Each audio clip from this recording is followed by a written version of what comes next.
Welcome to Making It Happen, a career in the performing arts, where we discuss how to break into the performing arts industry for yourself or your child, teen, or young adult.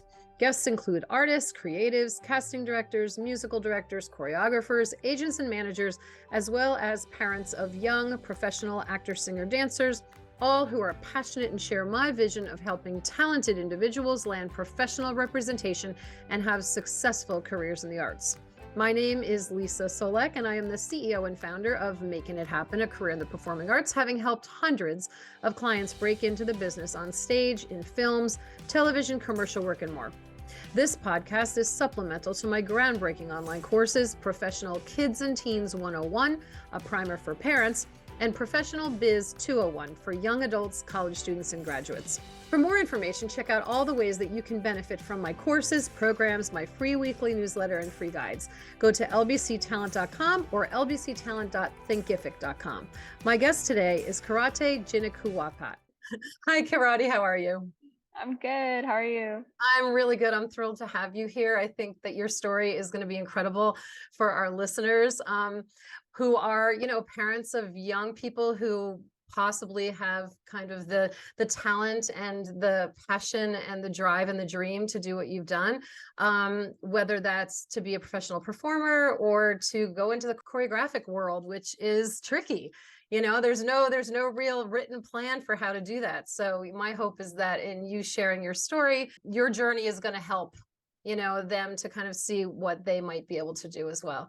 So I always ask everyone at the beginning, start at the beginning. Like, when did you know that you had this ability to create art in the form of dance? Were you really, really young? Were you like a toddler? Did your parents see it in you at a young age? Like, when did it start? That's a great question. Thank you for the warm welcome as well. I'm happy to be here. Hmm, I don't know. I feel like I remember from a young age just having a lot of energy. I still think I have a good amount of energy, but channeling it in a way, I always lean more in an artistic way. I don't know. I remember my mom put me in dance classes when I was little, which she said was to help me have good posture, which I'm not doing a great job of right now. But yeah, and I also there are a lot of activities around. I had the privilege of being able to do like rhythmic gymnastics and figure skating, so I was always luckily pretty active. And yeah, I enjoyed training and the discipline and the learning of it all. Just yeah, as a craft, though. Just Mhm. looking for the one that was a fit for me, Right. How old were you when you started training? Huh. Well, I feel like I say I started moving when I was 3. When I started training in dance specifically, maybe like 7, 8, like really Okay. start getting to the bar with maybe ballet and stuff. So Sure, yeah. sure. And you mentioned rhythmic gymnastics. It's funny Hmm. that many professionals that I have met along the way, which I'm older, so that those are many. um, they kind of had other little avenues that they took along the way that kind of helped to frame and form their capabilities later on, as professionals. So how did the gymnastics help you? Yeah, totally. I think it goes back to the idea of like training and discipline and really starting that at a young age. And luckily, I don't know, stretching and moving my body in ways too and learning about my body. Hmm, hmm. But I would say with something like rhythmic gymnastics or skating, they were generally more individual sports.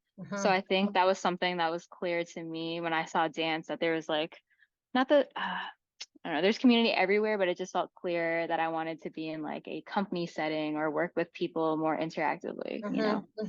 Yeah. Yeah, sure. Yeah. I totally get that. I get that. I did a lot of performance time in my youth. I did as a soloist, and it Mhm. definitely can be a little bit lonely sometimes in that space. I mean, it's focused, and certainly there's a lot to learn in that kind of way, but it definitely is a little bit more fun when you're with large groups of people and getting to kind of collaborate and share. So that's very cool. Did you do any competitive dance? I know a lot of people come out of that world. Were you a concert dancer? Was it all technical? What was the training early on? It was just very much like a studio training. Like I didn't go to like an Oh, arts okay. high school or anything. So I just like went to high school and then took classes. afterwards and sometimes on the weekends. And they had like a studio company. My school was in Evanston, Illinois. I grew up in like the suburbs of Chicago. Yeah, so I think that's really when it started to be clear to me, the kind of like studio company that was there, getting to, I don't know, audition, get cast, put in different pieces, everyone having their own role and stuff, and learning and putting a show together and performing was all exciting to me. So, Obviously, your parents were supportive mhm. in allowing you to do all of this. Did they think in those moments that you were going to do this as a career? Did they have any influence on you in that regard? I would say absolutely. Just hearing your purpose of the podcast, that these are mainly going to parents, and how to support. And I definitely could not do any of this without them. Oh, I could get emotional right now. Yeah, no, I know. But I hear you. Yeah. Yeah. So were yeah, they seeking out opportunity for you, or were they just saying yes to things that were kind of falling at your feet? I would say I think my mom more so my dad was just always supportive and really just wanting me to be happy. And, they were always working so hard to support. And my mom, I think, scouted more opportunities. Like I grew up in Chicago, so like there's the Joffrey Nutcracker. Mhm. And I grew up, it's funny because we're all grown up now, but I had friends who were choreographing and dancing, and we did like Joffrey Nutcracker together as children, and, like a little gingerbread man or like dolls or soldiers, Mhm. so Mhm. funny. So things like that seem like, just kind of like little like performances or projects as children, but they all matter and add up, and like, Mhm. getting to see being close to professional dancers in that way. And yeah, my mom was always looking at like supporting me in summer intensive training and all that stuff, and looking and taking me to auditions and all the things. So Mhm, yeah. mhm, mhm. Yeah, that's amazing because I think there are some parents that just kind of float along the way and like whatever happens to come their way, and others that are actually will actually seek out opportunity for their children. And I think it's important that she allowed you to audition, allowed you to do these things, because obviously it's going to take a lot more effort and time on her part because the rehearsal process and everything else that goes along with that. And yes, you get the gravy of like, my daughter's on stage, this is wonderful, but there's all that, the process, the work that goes into it ahead of time, so that's pretty Totally. awesome. Yeah, I would say they're amazing. Like my mom, even when I did rhythmic gymnastics or was at dance, I remember all my friends thinking she was so nice. I mean, they loved her. She's so nice and chill, but sometimes she'd just play like a little video game while she would wait for me or just watch. And even my dad, sometimes when they would switch off, they both work at a restaurant, a Thai restaurant in Chicago. I remember really early memories of him helping me put my hair into a bun, when I was so Really? little. Yeah, and all the moms love that because they're like, "Oh, he knows how to do it." So That's yeah, cool. yeah, All they were right, super all supportive. so the message is all those dads out there, learn how to put a bun in your daughter's hair. I love it. I love that. Yeah, I love that. You gender know what? doesn't matter. It needs to go up, Yeah. So Right. It's interesting too that you say that now your friends that you danced with when you were in the Nutcracker as a child are now working professionally as well, and you're kind of in those same circles. It's so true that kind of talent finds talent, and it moves together. And I'm, as I said, I'm older, and my life has touched so many different aspects of the industry. And you kind of see these groups of people that are passionate about certain levels of the performing arts industry kind of move together through their careers, and it's pretty cool to kind of watch that happen, especially when you started as a young person kind of falling in love with it. And again, another good point is that your parents allowed you to mix with other professionals, so you saw where you needed to go. totally, yeah, totally. Or what could be possible, or what it could look like or feel like, So it was Mm-hmm, mm-hmm, important. mm-hmm. Do you think that helped your work ethic and your effort that you put in as a child? Totally. I think when you see, I don't know, any type of professional in any craft or whatever you're studying is inspiring, It's like, Mm-hmm. well, like you get paid to do this, Yeah, So yeah. yeah, that's always even just a great feel, like, and I know it's called making it happen, and we make it happen in so many different ways, but just to like knowing how much my parents spent on, training and all that stuff, and knowing that I can make money doing it now is great, Yeah, yeah, in the totally. simplest way. Yeah. Mm-hmm. Mm-hmm. Yeah. So, talk to me about the college experience. Did you end up choosing to go to a specific school for a specific reason? Like, how did that process happen for you? Were your parents supportive in that regard? Did they want you to do something academic in addition, just in case, kind of the fallback on kind of degree? Or like, what was that whole experience like for you from when you were planning in high school through to the decision-making process and where you landed? Totally. I maybe applied to like 4 colleges, and with the dance program, it was always going to be with dance. And I feel Okay. like I even entertained the idea shortly for maybe just like apprenticing somewhere Mm. with a more, I grew up with maybe a little more ballet training, so like a ballet, contemporary ballet, like apprenticeship possibly. But I think my dad was like, you should probably go to, like, he's like experiences, life experience. And I was leaning towards that way anyways, but it was helpful to hear him just say that, just how important life experience is. So I got into SUNY Purchase, which was one of my first choices. And I feel like that was solidified when I went to visit my friend Nicole there.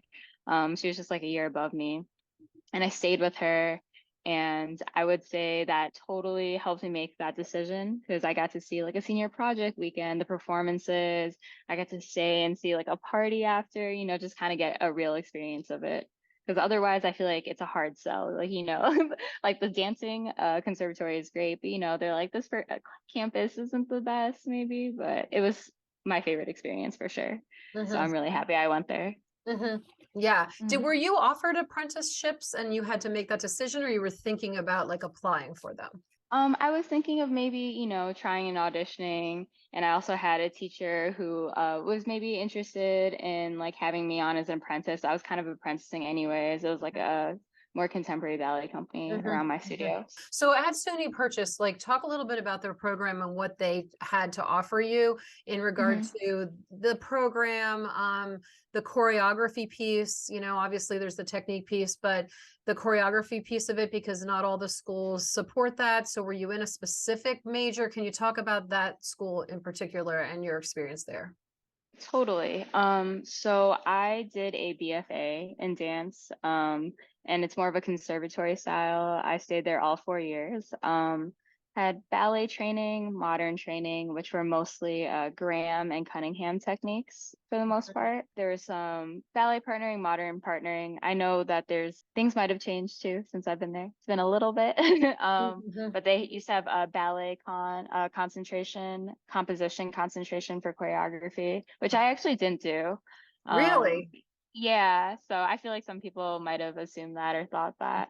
But it's nice to see. I actually just made a senior solo for a wonderful young woman there, and it's nice to see that so many people are doing composition concentration there. So that was exciting to see. When I started, they would do Nutcracker in the fall and then like a spring concert. But now they do like more so a fall and spring concert and bring guest choreographers, outside choreographers.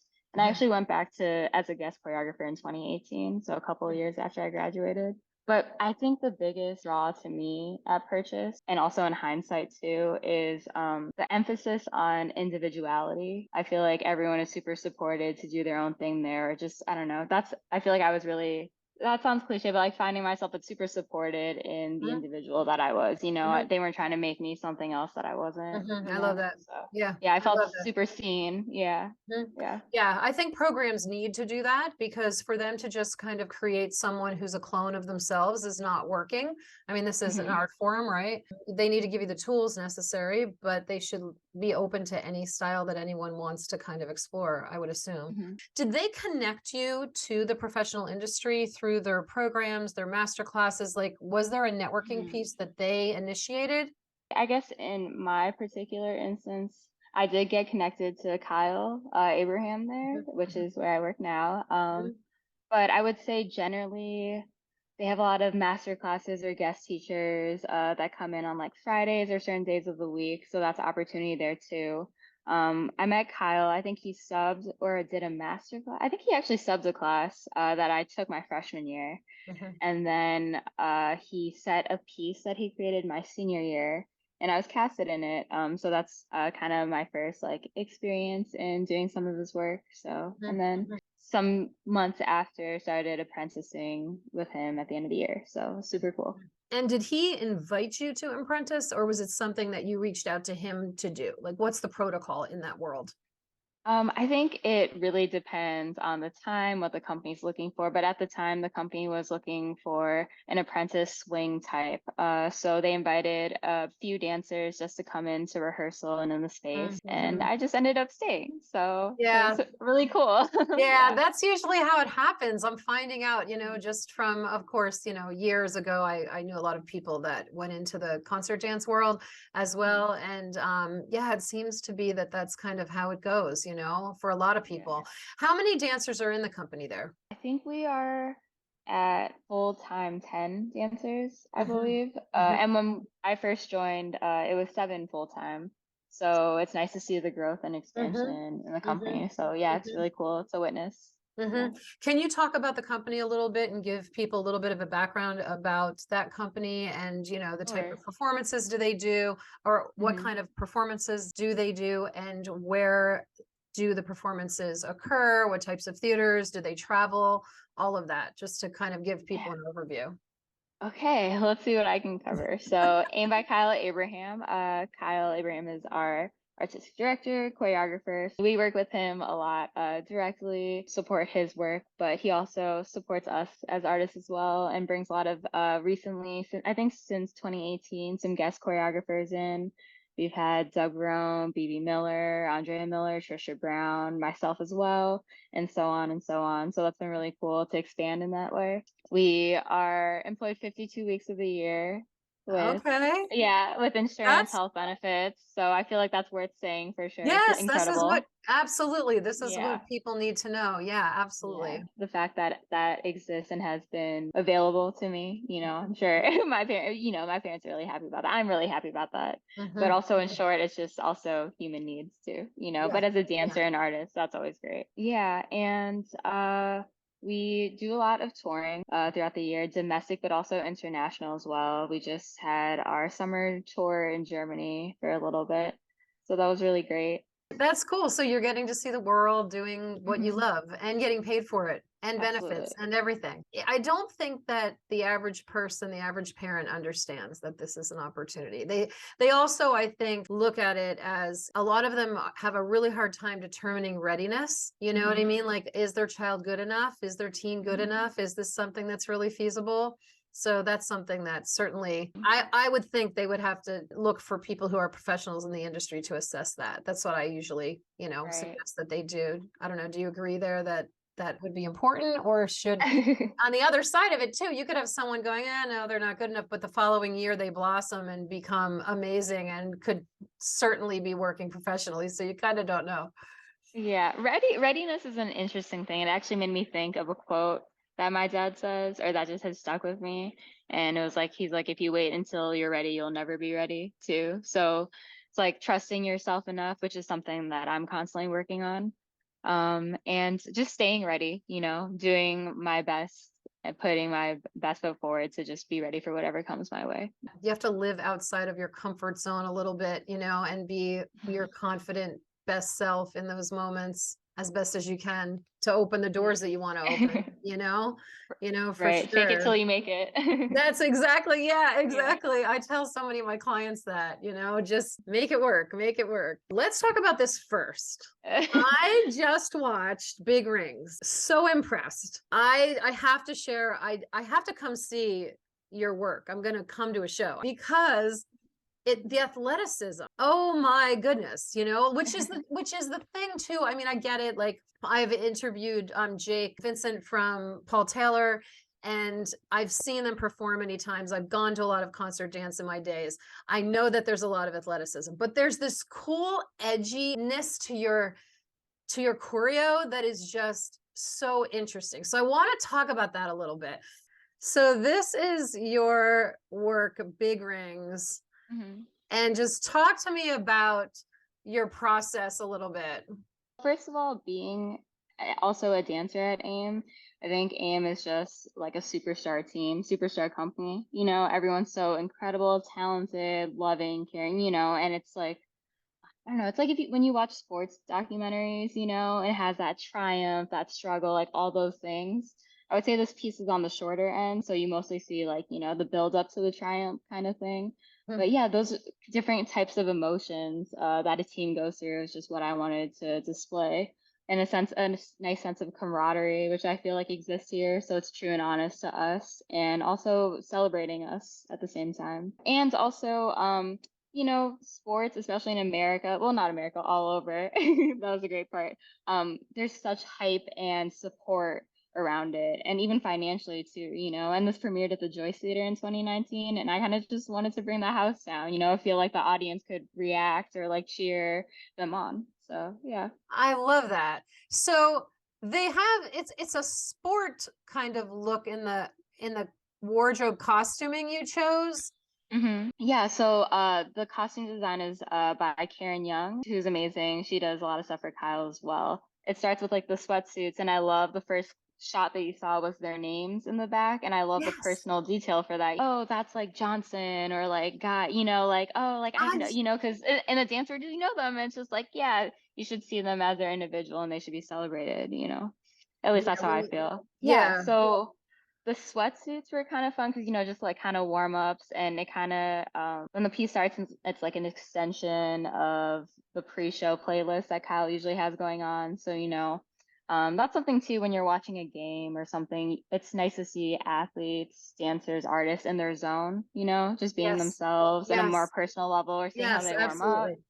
Yeah, so that's kind of how the piece starts, and then also the second half. The costume was originally supposed to be a little different, but those white jerseys that they have on was actually intentionally a cast gift for them. So there's like nicknames for them on the back and their same number. So it's even more personal that it's on stage now, where we ended up going with it. So it was just a better choice. I just love that. Like as soon as I opened it up and I saw the names on the back right away, I thought, yeah, this is somebody who cares about every dancer. It's not just about you. Like just the whole idea that you came up with that theme, the whole thing is just incredible. The movement's incredible. I think it just speaks to my love and appreciation for AIM, because I couldn't be me without them. Let's get to the dance magazine. What Totally. the heck? So you were listed in 2021 as one of the 25 choreographers to watch. How did Mhm. that happen? How did that come about? And how was it to like actually be featured in Dance Magazine as such a young choreographer? Yeah, it was crazy. Yeah, I remember getting emails like, this is so awesome, because I have grown up reading it and seeing it every year. And it's funny because I had an interview, it's probably on YouTube or something, for the photo shoot cover. I was telling them a story about how there was one Thai dancer um, from a 25 to watch from, I think, 2008 maybe. And I still have it right now, like in my room. So it has just stuck with me. So it's just nice to be another Thai woman representing, I don't know, representing That's us very and being cool. seen that Yeah. way. Yeah, so it was like full Yeah. circle in that way. So it was really cool. Yeah, it was crazy. And I remember asking them because it was unclear to me. I was like, oh, is this like to watch like as a dancer, as a choreographer? And they were like, kind of both, kind of just you. And I really appreciated that, because it's like, I'm not Mhm. just one thing. I'm a lot of things. Just seeing me as Mhm. Keerati, whatever, and all that I Mhm. am as an artist. Yeah, yeah, for So. sure. Did you get to meet the other artists that were also named in that list, or were you not able to meet them? Like, how did that work out? Well, I actually knew some of them from kind of like closer or far as some friends. So it was really cool to also Really? share that experience. Yeah, to share that experience with friends, or like be in the same class, they call it, of Hmm. like 2020, Hmm. So it was Yeah. really cool. Yeah, I would think that would lead to more work for you as well and more opportunity for you. Yeah, definitely. I would say there's definitely more flare-ups since that release or Hmm. came out, which I'm grateful for. So Hmm. yeah. To benefit the listeners, talk about networking, how that's helped you, if you are good at it, if it was something that was natural for you, maybe even a specific moment or story or something where you met someone and you had the opportunity to actually say what you wanted. Like, how has the networking piece been a big part of this for you? Or maybe it hasn't. That's a good question. That's always an important thing. I'm like, how actively do it? I usually just try to be myself. I don't know. I guess I don't really think about it that way. I guess like when I go to shows, I usually think of going to support my friends who are either dancing in the show or choreographing. And Mhm. sometimes it's just a kiki after, like we're just hanging out, like Sure. it's really just me and my friends. I love that. But yeah, but sometimes like maybe at galas Mhm. sometimes Mhm. like I'll meet or cross paths with people that I might not, because it's beyond dancers too, at that point, Mhm. or artists, or maybe artists of different mediums, or there's Yes. funders, supporters and stuff, so that kind of starts expanding a bit. And Yeah. also definitely the touring, meeting presenters and stuff, and yeah, just meeting people in different locations and places around the Mhm. world is Mhm. great. Yeah. Yeah, and can you talk about, I know with a lot of concert dance performances afterwards, they'll have, like cocktails, or they'll have something afterwards where everyone can get together and kind of meet the dancers. Can you talk about that a little bit for those who don't understand or know that? Yeah, I feel like sometimes when we're touring, opening night, they might do like a toast, which is super kind of the presenters just to bring us in. And yeah, we'll just mingle a bit, like, meet people, talk to people. I would also say a lot of I guess maybe this is on the other end since I'm on the other end of it now, networking, but like summer intensive programs, like I've met so many great like students and people like on that end too that come through. So yeah, Mhm. I think it's great networking on both ends. Mhm. So. Mhm. Mhm. Yeah. So let's go back and let's talk about New York City Ballet. Tell us all about it. Yes. Tell us how it ended up happening and coming about and what the experience was like from the beginning through to the performance. Okay. So, I remember Wendy Whelan had called me. I think it was like the end of 2021. I was on tour with my roommate and my best friend CJ. And yeah, she had just asked me to make a piece. And I just remember being like, to be clear, you're asking me to make a piece on New York City. I was like, okay, that's cool. So we had like just talked about what that could be and dates in the future. And before then, I was also scheduled to do New York Choreographic Institute, which is kind of in like their ecosystem, I would say. New York Choreographic Institute is led by Adrian Clay, one of their dancers, amongst many other people coordinating it, and gave us access to work with SAB dancers or like apprentice dancers, anyone who had time or volunteered to do that, which is great. Got to create and make a piece, had a film out of it. And then they also invited me to do another session in the summer of 2022, which served as like time to start brainstorming and creating for the commission that would premiere in 2023 of February. That's hmm really cool. So is it part of their rep at this point? I'm not sure actually. I haven't been, I don't know. Like I feel like the premiere was a whirlwind in itself, and then I went back on tour. So like, yeah, I'm still processing that experience and opportunity, I think, and probably will for a bit. Mhm. Um, I'm not sure. I hope it does come back. I'll maybe reach out to Wendy about it and see, and then I Mhm. can let you Mhm. know. Yeah, yeah, yeah, Yeah. for sure, for sure. So Mhm. how was opening night when your piece Ah, was first performed? Like, give us a mhm. sense of what that felt like.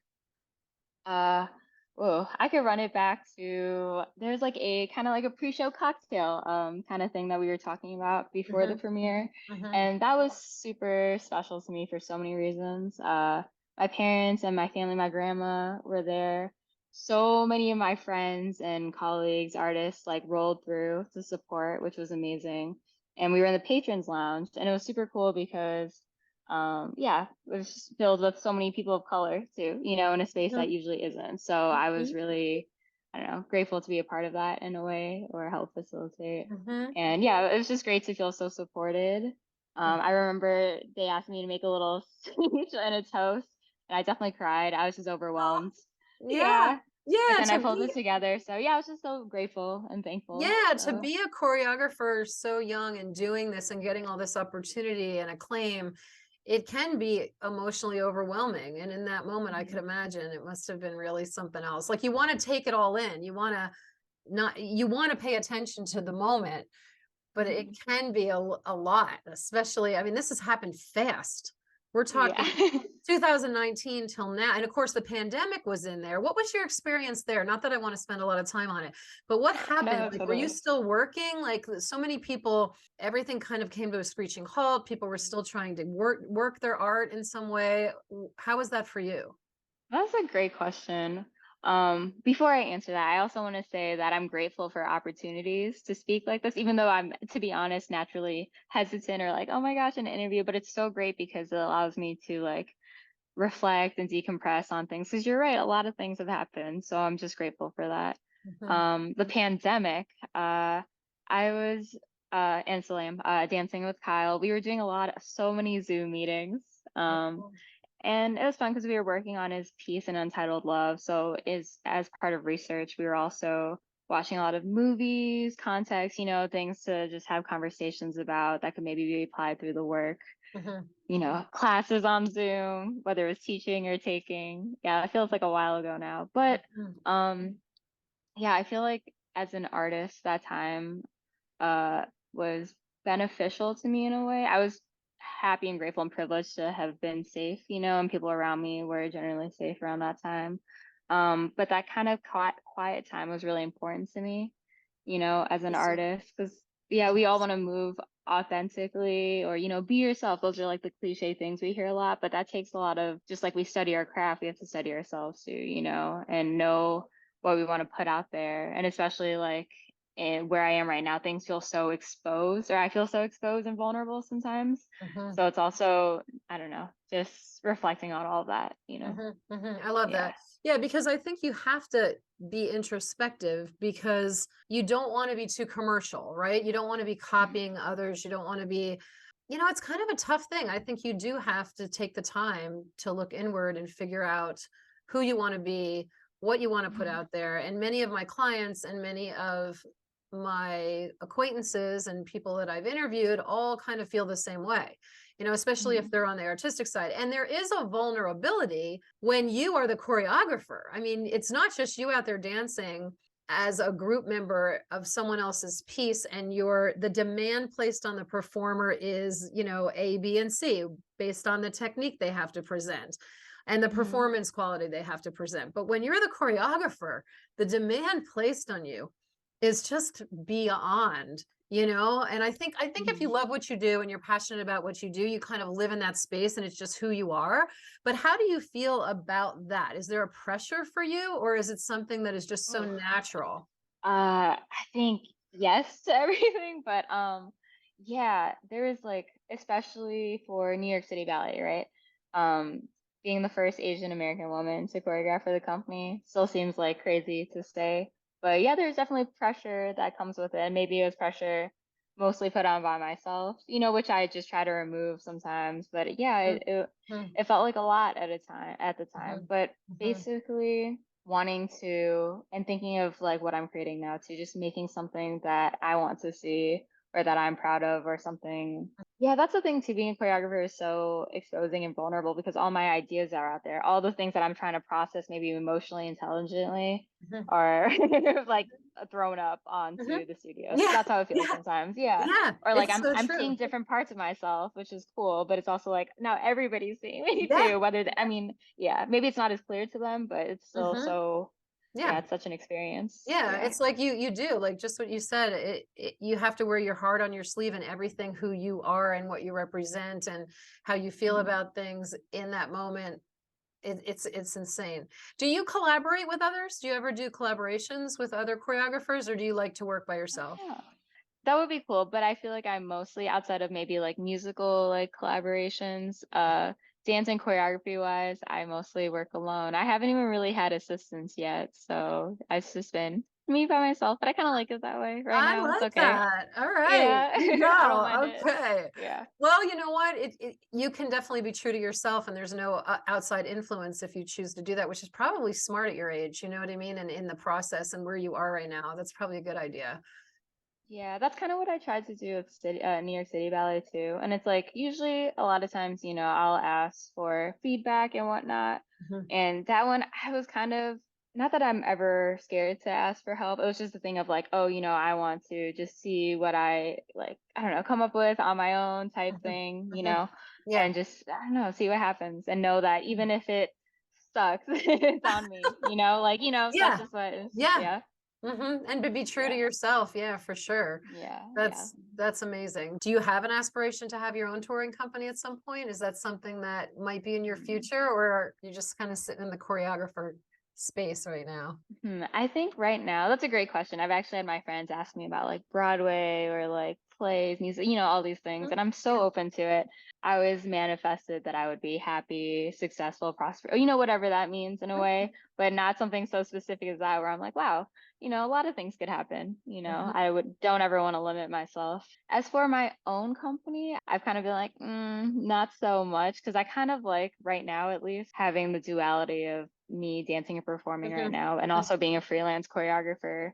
And also I like going to new places and meeting new people, and seeing how they work and function there, like Mhm. in different companies. Mhm. So Mhm. Very yeah. cool. At what point do you feel that you have found your signature style, or have you as yet? Or are you still Hmm. developing that? Or is there a signature style? In watching that one piece, there is definitively a style there that is really cool and is completely set apart from others. But did you have like a definitive moment when you were like, this is going to be me? This is what I'm going to do. This is the style I'm going to sit in. I think that is still being flushed out and through, but I'm really glad that you see a clear style for it, because it's like, oh, what would I describe? Like maybe athletic, musical, but I want to be so many things, But it's Mhm. interesting to hear that, and also even like the piece at New York City Ballet, nothing made me happier than to hear people or friends, colleagues, whatever, say that they could see me in the piece, even though it's ballet dancers and Mhm. although I do and love ballet, I don't just move in that way. So it's Mhm. nice to know that it Yeah. still comes through, Mhm. whatever that style is. And that style could Mhm. be many things. Yeah. Yeah. Yeah. I mean, Yeah. it's all dependent on, obviously the music that's chosen and the story that you're trying to tell. Maybe describe a little bit if your choreography sits in a space of like, are you trying to tell the story as a primary, or are you more into the shapes that are being made or the athleticism? Like, if you were to order those various aspects of your choreography, what's the most important, or what do you think about as you're going through the process? I would say firstly, nothing without intention. Intention is number one. So yeah, it's like less story to me and more intention, like what I want to feel, maybe what I want to see sometimes. But sometimes I feel like story comes along the way. That's why I feel like when I just keep going, throw up a lot of things in the space, I start to see my own, like me and Dan Scully, who did my lighting for Big Rings and for Fortuitous Ash, Mhm. we talk about how there's like our own secret story in it, whether it might come off as abstract or not, or things can start to be clearer. Yeah, I would say that. I would say musicality or music is super important to me. Like that drives a lot of kind of story sometimes, but also intention and feeling. And also the people who are in the room. It's like I can't not see them, or even if we're messing around in the space, that's inspiration as well. So, I love that. Yeah, I mhm. think, you know, it's magic what happens in the room with dancers and choreographers. Like, it's really this magic, out of body, spiritual kind of thing that happens when the choreography is coming to you as a choreographer and you are creating on them and they are participating and they are in the story for whatever that means to them in that moment. Are you following what I'm saying? I know I'm getting deep, Yeah, but I yeah. also have done a No, lot of no, as you choreography should. myself. I feel like when that all is gelling and the dance is kind of, have you ever been in a space where you're choreographing and the dance is kind of writing itself Mhm. because it's just meant to be and it's doing what it's supposed to do? What are your experiences with those kind of moments? Have you had them, or is there, or is it more of like a, oh, I need to get this work done and it's a tension kind of a space for you, or has it gotten to that place where it's this magical kind of inspirational sharing? That's a great question. There's so many parts to it. I also think I feel like I always push and challenge myself to just keep going, even if this feels weird, just push through and see how far I can get with Yeah. something. But I would say a lot of it comes in like retrospect or hindsight and having maybe space away from the material that I just made. I was like, oh, I almost see it a little more in hindsight sometimes, or having space from it, especially Mhm. being so wrapped up in it, it can be hard. Yeah, because I think as choreographers, you kind of bounce back and forth between the pressure of what am I going to put there? What am I going to create here? What's going to really happen? And I found that you can't let your mind go into that space. Like you have to give it time. That's great advice, what you just said in regard to stepping away from it and being able to, Mhm. kind of think through it and come up with other ideas. When is your best writing time? Do you find that you pre-write and do you do it at night? You know what I mean? Like after you just Yeah. ate ice cream, like I don't know, do you know? Well, I feel like I usually joke around sometimes. I'm like, oh, I'm not prepared. Like, I have no idea what I'm going to do today. And that just is the energy I go in with sometimes. And it's like very present, and being present is Mm, important too, yeah, you know, and seeing yeah. how we're all feeling today. Or, Mhm. I don't know. I remember making something. I'm like, oh, I'm really loving these drop plays right now, or my body just keeps wanting to do this. And yeah, just throwing those in. That's And so cool. I would say, I'll never know unless I try. That goes for anything. Like, I'm not afraid to be seen trying, whether it's, I don't know, it's something while I'm dancing or even choreographing as well.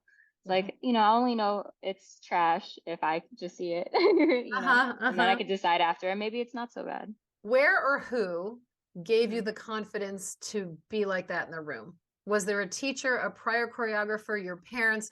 Like, where did that come from? Because not everyone is that comfortable in that space. Well, I feel like naturally it has to come from my parents or my family or my blood first. It's something innate. But also in terms of choreographing, I had Doug Rohn at Purchase when I was there my senior year. And yeah, it's just this thing of playing with instinct or knowing that there's already so much inside of us already, and just letting it all out. If this is bad, it can just go away. That's fine. Or we can just try again or try something new. Just not being afraid to just play. Yeah. So it's getting late. I'm going Hmm. to ask you a couple of questions before we Sure. wrap up really quick. Was there a time when you felt that there was a struggle? Was there ever a time where you questioned the path? Yeah. Oh, well, not question the path, but just like, I mean, everyone has those moments. I feel like I had it a couple months ago, especially like being between a dancer and choreographer. It's like, oh, am I still like, good enough as a dancer? But it's like, obviously, like, yes, it's fine. But we all have moments of doubt. I would say, there's a time I was an apprentice swing in the company for a while, and I didn't know if I was going to get to stay in the company or be hired full time. So having that doubt and, knowing that this place is super special to me and, luckily I got to stay and even luckier I got to make a piece for the company. Yes. So, It's just, yeah, incredible. doing the best, but also, finding the place that's right for you. Yeah, that's Yeah. really good advice. That's really good Hmm. advice. Finding that place and Yeah. being patient while you're looking. Yeah. And because, rejections can feel like so many things, but sometimes it's just, not the right place and time. So if someone wants to get in touch with you for possibly future choreography or work, or they just would like to reach out to you, and Mhm. can you share your information if they want to find out more about you, if they want to follow your journey, maybe your socials, can you share how they would contact you? Yeah, totally. There's a few things. There's always Instagram, which seems to be the thing now.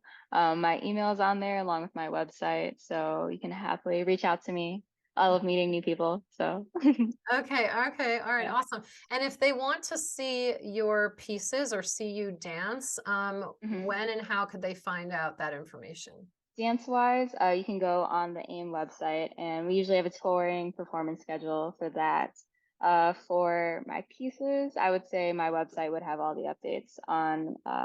Oh, and you said you wanted to see Big Rings next, and I think the next time we're doing that is in Canada in August. So Okay. feel free to come through. I can make sure I relay all the messages. Perfect. So, any last thoughts that you have for a young dancer or young choreographer who is passionate about concert dance and choreography and wants to follow the same path? Any advice?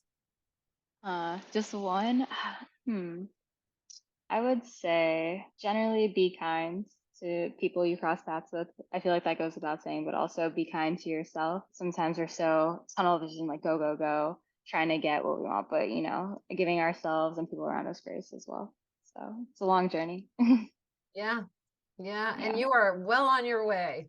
Well on your way. Yeah. I'm very Thank you. excited. I'm very excited for you. Thank you so much for being a guest Yeah. today. Thank you. It was lovely talking to you. Appreciate it.